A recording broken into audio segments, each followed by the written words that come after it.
Hello one by one! Sinulit namin ni Habi yung pag-alis namin sa bahay ngayong araw. Dalawang occasion siya mga pinuntahan namin at nakapag last minute shopping pa kami sa mall.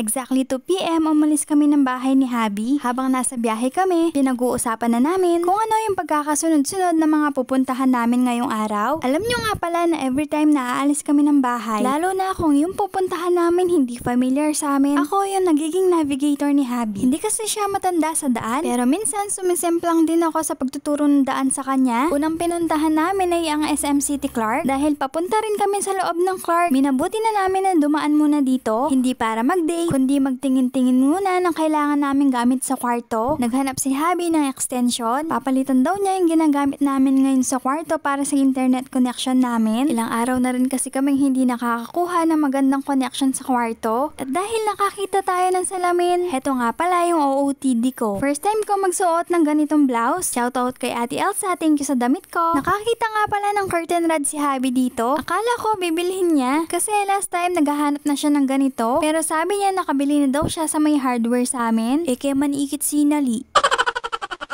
So ayun, pagkatapos mahanap ni Habi yung mga kailangan niya, dumiretso na rin siya dito sa cashier para makapagbayad na. Pagkatapos, naglakad-lakad lang kami ng konti at umalis na rin. Pangalawang punta namin ay sa TMC Clark. Hindi na ako nakapag-video doon dahil sumaglit lang kami. Medyo nagmamadali na rin kasi kami papunta dito sa Dia Town. Dito kasi yung first occasion na pupuntahan namin. Nag-attend kami ng celebration ng baptismal at birthday party ng cute na kambal na to. Grabe lang dahil habang binibidyohan ko sila, di ko mapigilan na matuwa dito sa kambal. Pinipigilan ko na nga lang yung sarili ko na lapitan sila dahil sigurado makukurot sila sa akin.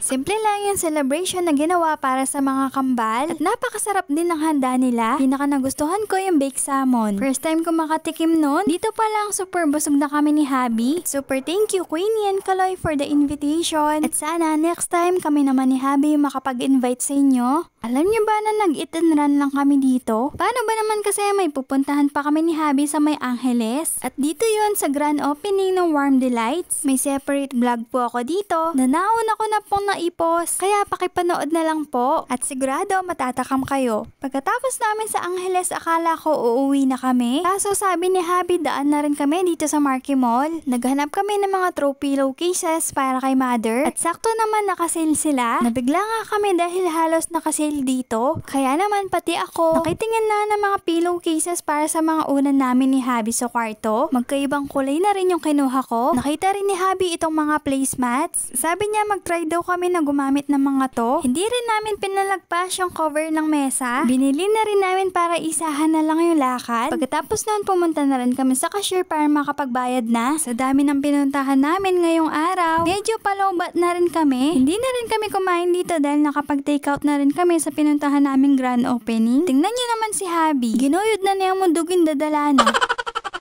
That's all. Thank you for watching. See you in my next video. Bye!